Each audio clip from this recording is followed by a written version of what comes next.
One Zambia, one nation. Welcome to Zanis News. I'm your presenter, Mwangala Kapandola. Let's take you through the headlines. President Hichilema prods envoys to promote peace. Government flags off 2023-2024 FISIP distribution exercise. Plus, delayed works at Mansa's Kaole Stadium, worrying. Zanis News in detail. President Hakainde Hichilema has implored ambassadors accredited to Zambia to spearhead the promotion of peace and stability in the region. President Hichilema said this today when he received letters of credence from ambassadors from Cuba and the Kingdom of Saudi Arabia, as well as the High Commissioner from the Kingdom of Eswatini. Saramiti reports. International relations between countries remain an important aspect in fostering peace, stability, and growth in the world. Diplomatic staff are placed in countries to represent and protect the interests of their country. President Hakainde Hichilema today received letters of credence from Cuba and the kingdoms of Eswatini and Saudi Arabia, where he stressed the roles of the diplomatic missions. We have challenges in Mozambique, just next door to Eswatini, Cabo Delgado. We have challenges, obviously, in Eastern Congo, in Central African Republic, in Sudan now, in Mali and elsewhere. We do not need those sort of things. I think you diplomats, Minister of Finance and your colleagues, Minister of Foreign Affairs and your fellow diplomats, you need to take the front stage in bringing about peace and stability on our continent. It's extremely important that we do that. And unfortunately, we now have blow-ups in other parts of the world, in Europe, which we never expected. But it starts with you diplomats to work with each other, and through to your ministers, and then to the presidents, to the prime ministers, to the kings, so that we stabilize our world. And the resources that we have, the time that we have, skills that we have must all go towards advancing the welfare of our people. We remain grateful for your support, the support of the Cubans, the presidents that have come before, the president now, in strengthening our relationship. I'm sure you're aware that for a number of years we benefited from Cuban doctors in the health sector for many, many years. That it was like a normal thing to have Cuban doctors at UTH, Cuban doctors in different hospitals. So we don't forget that linkage, that service we received from our colleagues, the Cubans. We also obviously know that the education sector is another that we have had long relationship between Zambia and Cuba. And again, I must indicate to you that the hard-working Cuban people, professionals, exhibited a lot of professionalism when they worked in this country. The ambassadors and High Commissioner also shared messages to the President from his counterparts. Please allow me, Your Excellency, to take this opportunity to convey the warmest, sincere greetings from His Majesty, King Mswati III, Her Majesty, the Queen Mother, the government, and the people of the Kingdom of Eswatini. The Republic of Zambia and the Kingdom of Eswatini have a history of good multifaceted relations and is attested by your visit last year to the Kingdom of Eswatini, whereby 2 memorandum of understanding were signed. The Kingdom of Eswatini is committed to implement the African Continental Free Trade Area to take full advantage of the opportunities provided for under both in goods and in services. The envoys that presented credentials included Ali Al-Khatani of Saudi Arabia, Mary Ladies Morales of Cuba, and Lindy Wekenene of Eswatini. Saramiti for Zanis in Osaka. In Northwestern Province, the Ministry of Education has procured and handed over an assortment of school furniture to Ikelenyi Boarding School in Northwestern Province. Ikalenyi Member of Parliament Elijah Muchima handed over the furniture to the school on behalf of government. Kalani Muchima was in Northwestern Province and filed in this report. Government has continued to reiterate the need to equip schools with furniture in order for pupils to learn in a conducive environment. To demonstrate its commitment, the Ministry of Education has procured and handed over various school furniture to Ikaleng Boarding Secondary School in Northwestern Province. The procured items, which have been officially handed over to the school management by Ikaleng Member of Parliament Elijah Muchima, include 1,000 book racks and chairs and 260 mattresses. This occasion, ladies and gentlemen, signifies a clear testimony of your governance or your government's resolve to provide free and quality education to the citizens of this country. I'm hearing that this government, there's nothing that it has done. This is money. CDF is money. Education, free education is money. Paying back to you, through you. Your parents now they can concentrate on their trades. The economic transformation agenda of your government, led by His Excellency, the President Hakainde Hichilema, is very inclusive and does not leave anyone behind. You can imagine here in Ikaleng, trucks coming, bringing. Additionally, we are building other 4 boarding secondary schools. The secondary school has also received a further 153 desks procured under the Constituency Development Fund CDF education component. School head girl Brina Samakesa has thanked government for the gesture on behalf of other learners. I would like to thank you and the President of the Republic of Zambia, Mr. Hakainde Hichilema, for considering us the Ikaleng Boarding Secondary School. You may wish to know that we are extremely excited to receive these book racks and the mattresses. If it was not for your efforts, I don't think we would have seen these things today. Therefore, Honorable Minister, we promise to keep our furniture safely and use it well. Today resonates very well with the UPND's manifesto of taking education to all the corners of this country, regardless of the race, regardless of where people sit. The New Dawn government, in the UPND's manifesto, has promised access to quality education. And the access to quality education cannot achieve in an environment that does not guarantee proper teaching and learning. Kalani Muchima reporting for Zanis in Ikaleng district. We move to Southern Province, where Provincial Minister Cornelius Mwetwa has called on the men and women in uniform in the Defence Force to continue displaying high level of discipline in their line of duty. The minister was speaking during the National Defence Day provincial commemoration in Choma. Mike Munkombwe has more in this report. This is what they are known for, but in times of disasters, they again become handy. In general, hard work and discipline remains cardinal in the military circles. Southern Province Minister Cornelius Mwetwa wants the men and women in uniform in the province to continue exhibiting high level of discipline. For us as government, we would like to reiterate our appreciation for the role that our defense forces play in this country. The democracy of this country is solidly anchored on the discipline that our defense forces, do exhibit.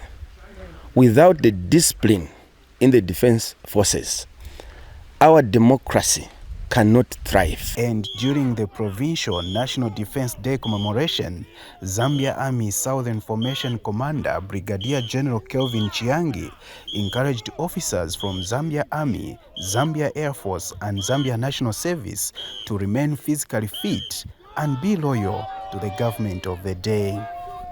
Rededicate yourselves towards maintaining good discipline and loyalty to the government of the day. And this is a role that we have performed and we continue to perform with honor and distinction. And I want to take this opportunity to congratulate you, especially you here in Southern Province, because Southern Province, especially this year, early this year, we were hit with floods as natural disasters, and we rose to the occasion, as we always do, and assisted our government to be able to contain those floods. Mike Munkombwe, Zanis, in Choma District, Southern Province. Residents of Mbabala Island in Nopla Province have appealed to government to consider constructing a new landing jetty. The residents are forced to walk through the water on Lake Bangweolo after disembarking from the Luchelanga boat. Take a look at this report. It's a busy day for these youths who earn a living by helping travelers board luggage on the famous Luchelanga boat that travels from Samfya district in Luapra province to Chilubi Island in Northern Province. Charles Chama, a youth, is appealing to other youths not to involve themselves in deviant behavior but to find something tangible to sustain their lives. From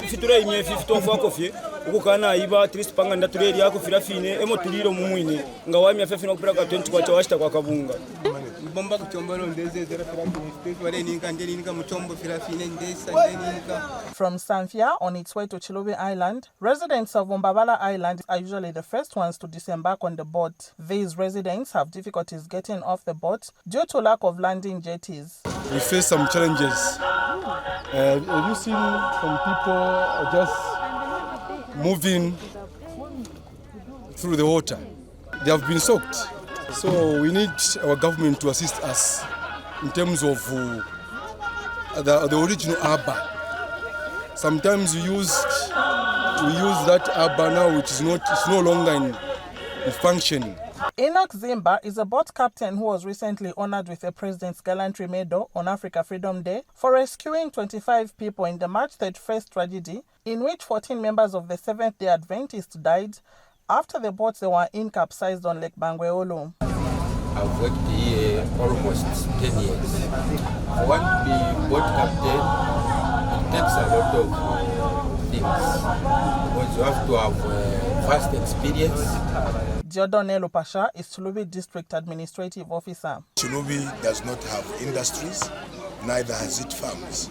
So the dwellers of Chilubi rely on this boat to get merchandise as well as proceeds. When coming to the bank, they have to use this boat. Helen Bwalia reporting for Zanis. The news continues.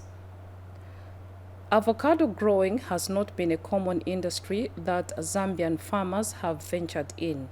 The relatively new industry has seen the transfer of knowledge and skills to Zambians by investors who have ventured into the business. Kawambwa Sugar Limited, an investor who has ventured into an avocado project, is also providing training and skills development to the local people. Here's a report. With an estimated annual revenue of 60 million United States dollars, Kawambwa Sugar Limited avocado project is positioning itself on the global platform in the production and supply of the fruit. The relatively new industry in Zambia ranks among the top 5 in terms of size of its 1,100 hectares of land for avocados and is one of the technologically advanced avocado development. 5-star nursery is on a specific level, disease-free. The genetic material is the best that's available. It's gene type, no GMOs. So there's no genetically modified stuff we're using. So what this system does basically is, as I said, it does two things. It provides water in a very efficient way. There are very small pipes that run out into the field with very small holes in them. One drip will come out at the base of the tree. It actually provides nutrition to the trees in the same water. So that basically means every 2 or 3 days, not only are the trees watered, but they are also given food, nutrition. The water goes into the tank we manually feed in fertilizers into it, and then we have this blower which mixes the fertilizer with the water, and then we've got these injectors over here. So it comes through like this and injects into the... The industry has seen the transfer of knowledge and skills by Kawambwa Sugar Limited by providing training and skills development to the local people. Mfidinga ukuishwa man planting kwete muli field. Ero futi ndasheki nga planting arife bununga tari buno. Atemwa kanozo muno mwasa itutati nozo musango wako atapirefwaya amabula ifinde tapirira ale bachilinganishiwa imikuriyo taiba bwino. Yamukwa second party yakwa bati ngana tapira direct kwa bulaka na lao nao la cockpit. The project is set to place Zambia in a prominent position on the global avocado market and create employment for over 600 full-time workers and 600 seasonal workers, and specifically empowering women. For Zanis News, Mwangalaka Pandula reporting. In Lusaka Province, Minister of Agriculture Mutolo Piri says government has prioritized the agriculture sector as one of the biggest employers in the country. Mr. Piri was speaking during the flagging off of the 2023-2024 fertilizer distribution exercise under the Farmer Input Support Program (FISIP) at United Capital Fertilizer Plant in Chilanga District. Sande Bwalia gives us more in this report. Government has continued to prioritize the agriculture sector as one of the biggest employers in the country through the formulation of policies that ignite positive strides in the sector. One such is the early distribution of farming inputs aimed at ensuring that the country remains food secure. Minister of Agriculture Mutolo Piri has since graced the 2023-2024 fertilizer distribution exercise under the Farmer Input Support Program (FISIP). As you are all aware, His Excellency the President of the Republic of Zambia, Mr. Hakainde Hichilema, and the New Dawn government has prioritized sectors which will drive economic growth and reduce poverty in our beautiful country, Zambia. Agriculture is one such sector which is a big employer and indeed a sector where everybody in the country is looking at that we can do things correctly. The minister has called on officers tasked with the responsibility to scrutinize the right of beneficiaries to uphold transparency. For the 2023-2024 farming season, 1,024,434 smallholder farmers will benefit under the Farmer Input Support Program. We will ensure that only eligible farmers are on the program. I want to repeat this. We will ensure that only eligible farmers are on the program. I know that the farmer registration exercise is currently underway. Therefore, I wish to urge officers on the ground in the provinces to exhibit integrity, professionalism, and transparency to ensure that the objectives of the program are met. And United Capital Fertilizer Board Chairman Chance Kawai says his company has managed to produce 85,000 metric tons of D-compound fertilizer. Mr. Kawai was represented by Wonderful Group of Companies Limited Deputy Group Executive Officer Roy Mwamba. Minister, you are aware that we promised the Zambian people, we promised your government that we have what it takes to produce compound G fertilizer here and right on time. Today, you already in the brief been told that we have 85,000 metric tons ready. This is far beyond our allocation for the year. There can never be any empirical evidence than what you have witnessed today, Honorable Minister. For Zanis in Chilanga District, I am Sande Bwalia. Meanwhile, members of parliament have toured the United Capital Fertilizer Plant in Chilanga and Nitrogen Chemicals of Zambia plant in Kafue. The Parliamentary Committee on Agriculture, Land and Natural Resources wanted to check on the progress, on the preparedness of the local firms to produce fertilizer for the 2023-2024 farming season. Details in this report. Members of Parliament have conducted a tour of United Capital Fertilizer and Nitrogen Chemicals of Zambia, NCZ, in Chilanga and Kafue districts, respectively.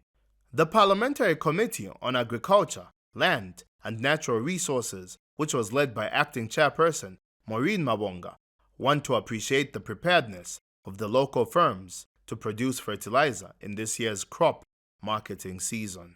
United Capital Fertilizer Deputy Chief Executive Officer Roy Mwamba has disclosed to the legislators that the firm is projecting to produce 400,000 metric tons, of which 300,000 metric tons is meant for export.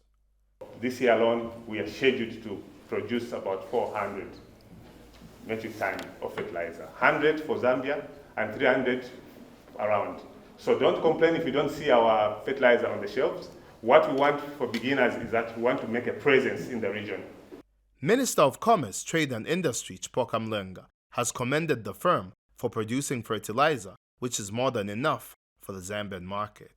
For a very long time, we have seen investors that come in the country and they'll take up all management positions. And Zambians will only be sweepers, salespeople, and everything. But they have defied the odds. The president of this country has emphasized on one thing: local content. Local content is not only using Zambian raw materials, also Zambian workforce. The parliamentarians also took time to visit Nitrogen Chemicals of Zambia in Kafue. Most of the members of parliament who are seated here come from the rural constituencies. You know that agriculture and fertilizer production, distribution affects all of us. And so we are honored as a committee and my fellow members of parliament to be here today to try and see how best we can work together in the production and distribution of fertilizer for this farming season. And NCZ Chief Executive Officer has disclosed that the firm is targeting to produce between 10,000 and 12,000 metric tons in the next few months. Using the money that we are making out of participating in FISI, okay, we are doing asset replacement. So we are replacing parts of the pieces of equipment that are in good condition. So going into next year, we are projecting that we can reach, because of those replacements, we can reach 150. Mtalakani for Zanis News in Lusaka.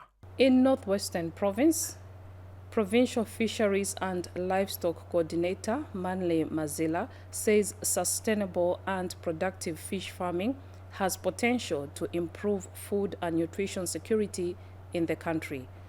Dr. Mazila said this when he officiated at the 3 days fish farming training hosted by the Northwestern Aquaculture Cooperative Union in Mushindamo district. Here are the details from Mwiche Chipoya. Over 100 community members belonging to the Northwestern Province Aquaculture Cooperative Union have been trained in fish farming in Mushindamo district. Some members, who are also beneficiaries of empowerment loans from the Citizens Economic Empowerment Commission, have thanked the government for the program. Manli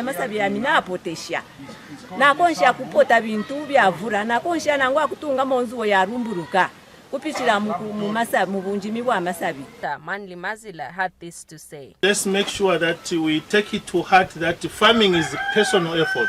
You have to make sure you have the land, as the provincial fisheries officer has said. You have to consult if the soil is sandy. There you have to add other things like concrete or bin liners. If your soil is suitable for making a fish pond, the fisheries officer are going to advise. Meanwhile, the cooperative provincial chairperson says the union will continue to offer capacity building among fish farmers to strengthen aquaculture activities in the province. We also expect to go into fish farming as a business. For that purpose, we are going to try as much as possible to develop, to build capacities in our members so that they can grow fish profitably.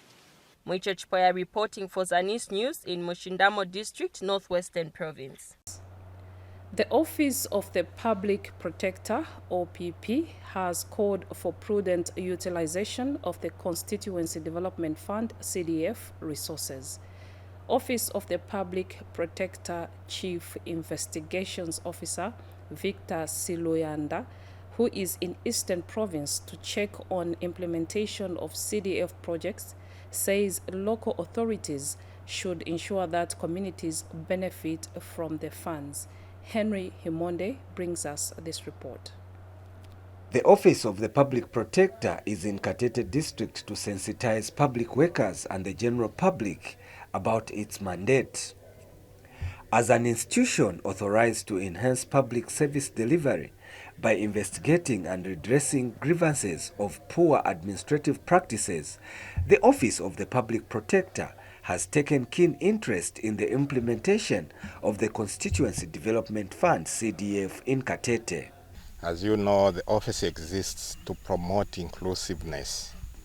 So one of the areas through which we check whether everyone is on board is to see whether people are benefiting from the services which government is offering. So CDF, being one of the components government is implementing, especially after the amounts were increased from 2022, we've equally taken interest to see to it that the monies are being expended on projects which benefit the community. Officers led by the Chief Investigations Officer, Victor Siulanda, visited selected CDF-funded projects to check on how CDF is impacting the community in Katete District. Learners here were using pit trains as a sanitation option. So we came in as a CDF and we are doing a waterborne toilet. So it is going to have both wings for the girls and the boys. We are intending to put some showers and as well as some flushable toilets. To learn the bottlenecks, the challenges that people who are implementing CDF are encountering in their disbursement of the CDF allocations. Yeah, so far, that's our interest. And Katete District Commissioner Malan Zimba says the sensitization drive by the Office of the Public Protector will promote good governance and improve administrative practices in public institutions. They need to know that they have these rights. In most cases, they don't know. Hence, when officers misbehave in the field, they just say, what else can I do? It's like they've got nowhere to go. So, but if they know that government has this very important wing, a very important department to execute government jobs, they will be able to come forward and be able to report such kind of things. Henry Himonde in Katete, Eastern Province. Still on CDF, Chipata Central Constituency Development Fund CDF Chairperson Patrick Daka says the funding of projects in rural areas will bridge the economic divide between rural and urban areas. Mr. Daka was speaking during the mounting of 6 CDF projects, which include a crossing point and maternity annex at Madzimoyo Health Center. Davison Sakala has the rest of the story. To mitigate high rural, urban, and territorial inequalities, government has continued on its course of using Constituency Development Fund, CDF, as an equalizer for distributing development across the country. Chipata Central Constituency has received its fair share of the development, a reality that has elated the Chipata Central CDF chairperson, Patrick Daka. This CDF, me, I'm a chairperson, I can tell you practically that it has a heavy impact, a positive impact on each and every community member of our country. Why? Because money has moved out from the cities. It is in the rural. Like the structures we have seen today, those housing structures, those are big structures. That in those days, we could hear that no, EC has funded this. or that is European Union has funded this, or this and that. This is donor funded. Today it is CDF funded. We're empowering ourselves, and out of this is how development starts. Stakeholders also commended government for putting into motion the development of communities using CDF. As a Noya, Zulu Boys Day Secondary School would want to appreciate government under the CDF program that this block was damaged. How I wish you had seen the pictures before and what it is like now. The CDF adopted it and they have worked on it and it's almost ready to be handed over to the school, which is a plus on our side because previously our boys could not learn in this building because it was a health hazard. But now that it has brought back to its original position, our boys will shift and learn in this, therefore lessening on the issues of space that we were facing as a school. Chipata City Council Civil Engineer Chris Musonda underscores some projects being undertaken under CDF. In total, we've spent on the 2022, the 6 projects we visited today, we've spent 1 million. Then on the 2021, which we also visited today, we've spent 30,000. Davison Sakala, reporting for Zanis in Chipata District. And Chief Shikaweta of the Soli people of Rufunsa in Lusaka province says rural communities are poised for major transformation with the increased Constituency Development Fund, CDF. The traditional leader says the increased CDF has seen a number of projects being implemented in his chiefdom. Jonathan Mukoka gives us the details. After benefiting from the skills bursaries component of the expanded Constituency Development Fund CDF, some youths of Rufunsa district in Lusaka province are already utilizing their skill and earning a living. 3 youths with bricklaying and carpentry skills acquired from the Skills Training Center are already engaged to construct a semi-detached house at Shikaweta Combined School. We have 3 that directly benefited from the ongoing youth empowerment. So I'd love to urge the government not to stop just from here because they are really changing lives here. So I want to urge these ones here to take this seriously. This you don't need to have a degree from the university, you don't have just that understanding, skills, maybe from just Chiota, you are able to lead a good life. Evans Mwanga says youths under the Rufunsa Multi-Purpose Investment Limited are grateful to the government. Common person like me and my youths here are able to benefit from the CDF and whatever is happening here. So we really want to give gratitude to the government and possibly let them consider us, let them empower us youths, because we are there to develop our nation. Chief Shikaweta says CDF funds are transforming communities.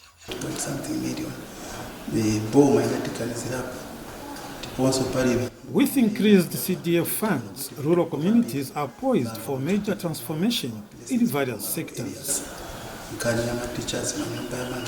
Jonathan Muka reporting for Zanis News in Rufunsa.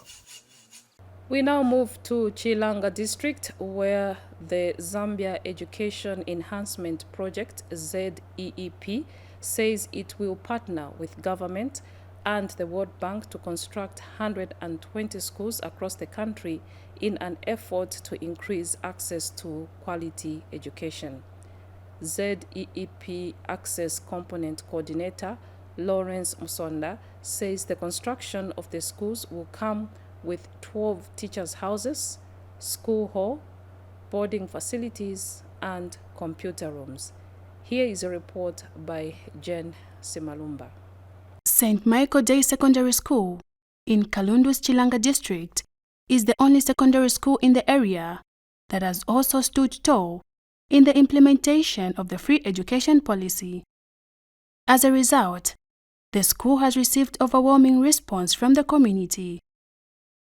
The influx of learners is overwhelming, but this has not impeding to the significant improvement in the pass rate as projected by management.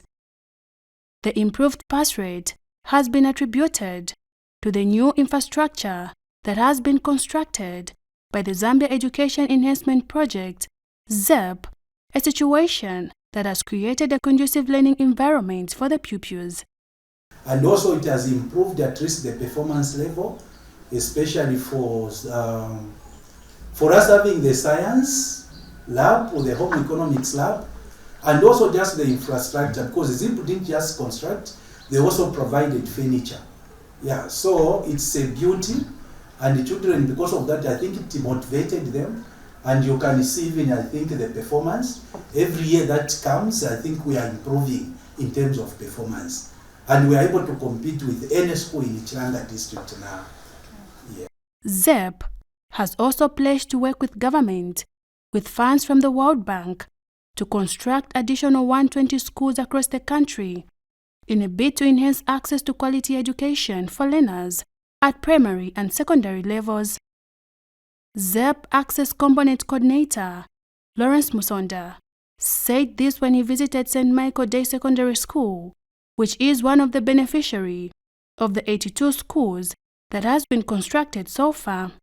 Through our implementation, I think the government and the World Bank, they saw that the fruits from this were marvelous, and so they decided to go into further implement. So under that new agreement, we're going to construct another 120 schools, and the new schools are even going to be bigger than this one. Yeah, we're going to have weekly boarding facility for boy children. We're going to have 12 houses for teachers. Plus this one we are doing 4. The new ones will have 12. It's going to be an assembly hall. Here we don't have under this package. We're going to have computer classroom. Here we don't have. So you can see that we're even going to do a better project now, making difference to what we've achieved. Jane Simalumba Zanis in Lusaka. We take a break. Life is a journey full of varied experiences. Can we reach our desired destiny? Can we achieve our desired goals? If yes, then how? Join Juliet Mutale on Thursday at 18:30 hours on How I Made It, a program that highlights various success stories from different personalities with different life experiences and backgrounds. Catch Zanis TV on Channel 6 DTT and Channel 458 DTH. Zanis TV, the People's Channel. Welcome back. In our sports segment, Minister of Youth, Sports and Arts Elvis Nkando says government is concerned with the low pace at which works on the Kaole Stadium in Mansa are being done. The minister has since indicated that if the contractor continues to delay further, then government will call for a meeting with all stakeholders involved to consider terminating the contract. More in the following report by Kennedy Chomba. Delays by the contractor working on the Kaole Stadium in Mansa district has saddened government, which note that the project has taken a longer time, a situation causing anxiety among the people in the province. Youth, Sport and Arts Minister Elvis Nkando, who inspected the works at the stadium, says government is a firm believer in timely completion of public projects. I understand that he had some excuses, that because of electricity, because of water, he couldn't do the pitch. Now that we have seen that power has been installed, we have now water here. The contractor has made it possible to have water so that that other contractor can also use for the pitch. So there should be no reasons under whatsoever, no excuses under whatsoever for our colleague who is working on the pitch again to delay. We don't have time. The minister has since issued an ultimatum to the contractor working on the stadium to face the consequences should they fail to meet the latest completion deadline, which is the month end of July this year. Given a contract and they cannot execute it, what do? You terminate it, obviously with the cost, because we've also incurred some costs with time. So obviously if that is not done, then these contractors will be able to answer to those issues. But I believe that we should not even reach that far. Let them just do what they're supposed to do so that we avoid such things. The contractor working on the civil works has attributed the delays to some internal matters which are said to have since been resolved. So what has happened is that our delayment was due to internal technical issues which now have been sorted out. And as you can see on the civil works, we're at 80%.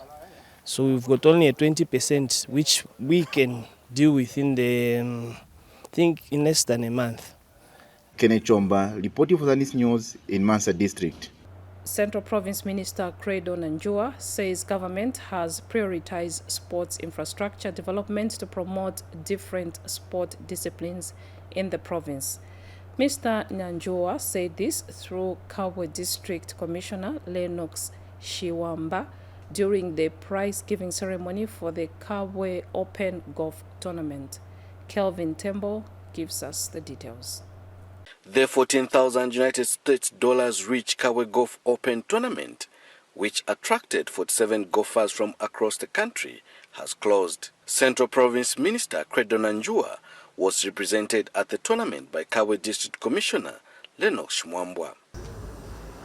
I wish to inform you that government, under the able leadership of His Excellency Mr. Kainde Hichilema, through the Ministry of Youth, Sport and Art, has prioritized sports infrastructure development at the center of sports development in the province and the country at large, because sports infrastructure does not only promote mass participation, but also contributes to the improvement and perfection of diverse talent in sport. Zambia Golf Union was impressed with the organization of the tournament. Congratulate Kabwe Golf Club, and I think the organization of this Open has been above board. Seeing 47 players coming is not a joke, so congratulations Kabwe Golf Club for that. The main sponsor, Zambia Railways, says the company is keen to improve the game of golf in the country. Railways Limited is cognizant of the important role that golf and sports in general plays in promoting healthy and the well-being of society. You will agree with me that golf, just like other sporting disciplines, also plays a unifying role in communities. Both Kabwe Central Member of Parliament and Kabwe Golf Club Vice Captain Norman Gondwe called for more sponsors for the club. But I want to call upon to our local people that please let's join hands, as we have seen our people from outside coming to help us to improve our sports discipline, not only golf and the various sporting activities. Let us also in a small way try to make sure that we partner with the Kabwe Golf Club. I wish to appeal through your office that you assist us to harness the relationships with our local business community so that they can come on board and assist in running the affairs of the club through provision of logistical and financial support. Denmark Mulambo emerged winner of the Kabwe Open for the 10th time. I would like to thank God for winning this year's Kabwe Open, the 2023 Kabwe Open. It's the 10th Kabwe Open I have won. I won 9 years in a row, and then we had Dominic Msonda who came and changed that, but I've won it again. I want to also say thank you to my very supportive wife. She's been behind me and she's been very supportive. I also want to say thank you to the sponsors, Reload Logistics, Zambia Railways, Calabash Freight, Zambia Imports. I also want to give special thanks to Mr. Dapan Desai. He has been very supportive. You know, when I'm playing a tournament, my expenditure is around 2,000, and he's always coming 50% of my sponsorship. And I really want to say thank you. The tournament was co-sponsored by Calabash Freight and Reload Logistics of Ndola. Kelvin Tembo for Zanis in Kabwe, Central Province. As we end the news, a recap of the headlines. President Hichilema prods envoys to promote peace. Government flags off 2023-2024 FISIP distribution exercise. plus delayed works at Mansa's Kaole Stadium, Waring. That's all we had for you on the Zanis News Desk. Do make a date with us next time. On behalf of the production team, this has been Mwangala Kapandola. Bye-bye.